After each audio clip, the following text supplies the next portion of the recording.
Hey guys, welcome to Book of the Nerd. My name is Jill Young. We'll be talking about more comics in my Smash review, so let's get started. In my Smash reviews, I talk about stories that are not quite yet finished. I'll let you know if I'll be continuing on with this series or not. I will not be rating this series, and I don't think it's fair to rate comics are not quite yet finished. So, this time I paired up 3 stories that were in the middle of them, not quite yet done. So we'll start with the shortest one and go to the one that has the most issues out. So the shortest one with the issues out are Star Wars Bounty Hunters. 1 and 2 are already out.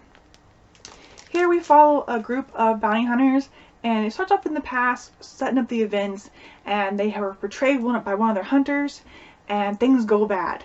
And then we flash forward to the present day, and they all get a lead where their old hunter who portrayed them is at, and they all kind of start getting together in their own different stories. There's to get revenge on this certain bounty hunter. And now there are several different POVs in this one. In the first issue, it really jumps a lot and really quick. You don't get to settle in any one point of view for very long, and it made it feel kind of rushed. But you can see what it was doing as it was setting up all the events for the next issue, and it did. And the second issue, we get to settle more comfortably in with a couple of POVs. They last a little longer this time, and as they each get to a certain point, the story, you tend to figure out what has happened and what happened to these characters in the events and what they lost, and kind of get some background on some of the characters. The story in this I really enjoying it. It's kind of fun to read. You have Boba Fett in it, and he has a hint about where this takes place, what time in the Star Wars timeline where it takes place. And I won't tell you what the hint is because it's kind of cool when you see it in the comic. So the art is good, the story is good, and I'm definitely going to be picking up issue 3. The next one I'll be talking about is Red Sonja, Age of Chaos.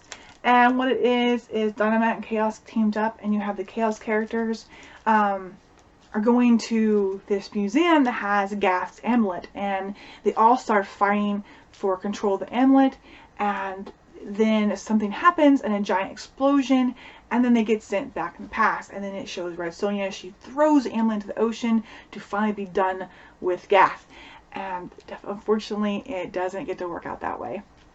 She gets to meet with Chastity, and they battle each other till they figure out they're both on the same side, and then they have kind of this Lady Demon gets to be their guide, as she kind of lets them know what's going on and what the events are going to happen if they don't stop the other characters from Chaos getting their hands on the amulet, and she gives them a quest what they have to do.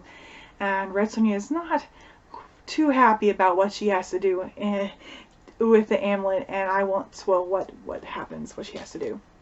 So the story has amazing art in it. I love how they draw Red Sonja and the other characters. The covers are fantastic.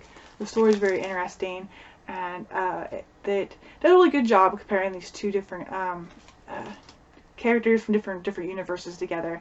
It's a really fun story, and I definitely will be picking up issue 4. The last one I'll be talking about has the most issues out, and it is Peter Porker, the Spectacular SpiderHam. And here's issue 1, issue 2, issue 3, and issue 4. It is a 5-part series, I believe, and there should be one more coming out that will finish off the story. So I won't talk too much about it because I do want to do a review on it. So pretty much I'll let you guys know, if you like ridiculous humor, you will enjoy this one. It's very funny. SpiderHam definitely breaks the fourth wall in it several times to talk to the reader. Spider-Man gets sucked up into SpiderHam's dilemma as their world is being threatened, and taking all their humor and all the bright cartoony colors away from them, and they have to figure out what's going on and stop the villain. And every time Spider-Man jumps, he takes Spider-Man with him, and they jump to a different era in the past of his world, and it's like a different cartoons, and Spider-Ham will morph into the cartoon of that era, and he can't talk. He has to follow the rules of that era, which is really funny and has some very interesting, funny events happen because of what he can't, what he can and can't do. They have a cool reveal baddie at the end of issue 4, which really makes me excited to see what's going to happen in 5. It is just definitely something just to read, just to have fun, have a chuckle here or there. And so if you enjoy sort of goofy humor, you will like SpiderHam. So that is it for my mashup review.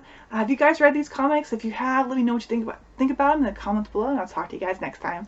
Bye!